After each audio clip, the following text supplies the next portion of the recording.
Assalamualaikum warahmatullahi wabarakatuh. Perkenalkan, nama saya Hanafis Fadilah dengan NIM 860441039 Prodi PGSD. Di sini saya ingin mengerjakan tugas mengenai wawancara pembina kepramukaan. Assalamualaikum warahmatullahi wabarakatuh. Izin mewawancarai Bapak selaku pembina kepramukaan untuk tugas literasi karakter dan kepramukaan. Pertanyaan yang pertama, bagaimana struktur organisasi kepengurusan pramuka yang ada di SD Bapak? Kalau biasa sih struktur organisasinya ya meliputi tadi Kamabibus itu selaku kepala sekolah, terus pembina putri dan putra. Gugusnya ada dua, putra sama putri. Gugus depannya. Jadi cuma itu doang. Karena di bawahnya kan ada anggota. Kan anggotanya semua wajib, semua siswa itu wajib menjadi anggota. Kelas berapa aja? Dari 1 sampai 6. Kan kalau 1 sampai 3 tuh masuknya siaga. Kalau 3 sampai 6 itu penggalang. Tapi itu dari kelas 1 sampai kelas 6 itu wajib? Wajib. Semisal ada kegiatan Enggak, kalau ada kegiatan perlombaan kita diseleksi lagi. Kalau anggotanya wajib memiliki KTA, kartu tanda anggota kepramukaan semuanya. Untuk pertanyaan kedua, bagaimana jadwal pelaksanaan kegiatan kepramukaan di sekolah tersebut? Nah, kalau jadwal pelatihannya kayak latihan gitu. Kalau jadwal latihan tuh setiap hari Selasa sore. Habis asaran Selasa aja. Selasa. 1 minggu 1 hari. Kenapa tidak hari Sabtu? Karena aturan sekarang dari dinasnya kalau Sabtu tuh menjadi hari belajar guru, jadi guru tuh harus belajar. Jadi nggak ada kegiatan meliputi yang sangkut pautnya dengan siswa, hanya guru aja. Untuk pelatihan guru saja. Untuk pertanyaan ketiga, apa saja bentuk kegiatan kepramukaan rutin dan non rutin yang ada di SD tersebut?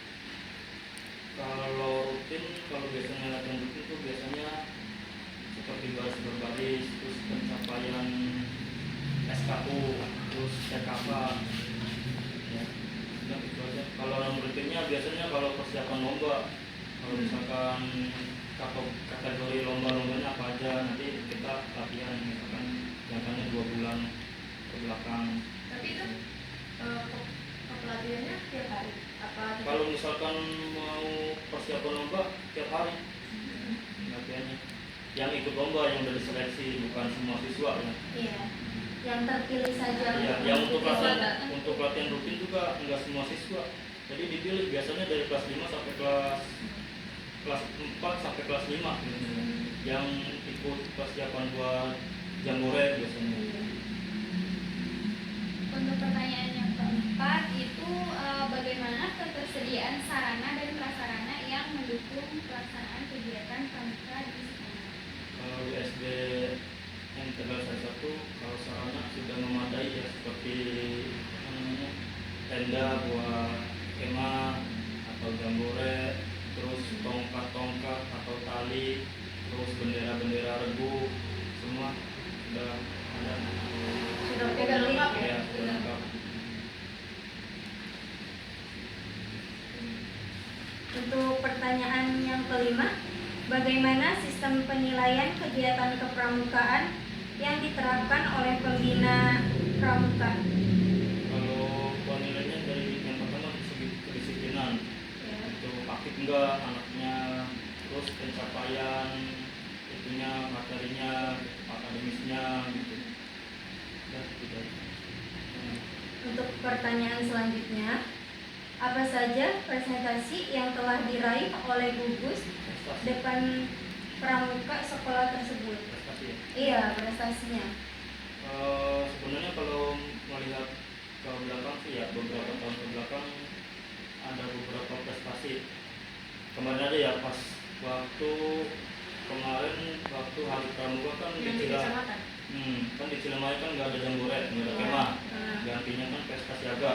Hmm. Nah kemarin alhamdulillah kita mengirimkan regu putra sama putri. Yang putra juara 3 dan yang putri juara harapan 1 dari kategori semua perlombaan juara umum. Untuk pertanyaan yang terakhir, apa saja tantangan dan kendala yang dihadapi dalam pelaksanaan kegiatan kepramukaan di SD negeri? Kalau kendala banyak ya. Yang pertama dari segi kesehatan siswanya gitu. Yang kedua juga dari ya kesiapan kalau mau lomba gitu siswanya kan. Iya. Siswa itu kan masih susah diatur ya. Kadang emang iya kadang setiap latihan harus dipaksa. Terus koordinasi sama orang tuanya juga, kadang adanya orang tua yang nggak bolehin gitu ikut serta karena keterbelakangan fisik gitu. Sudah itu aja. Ya, itu saja. Terima kasih.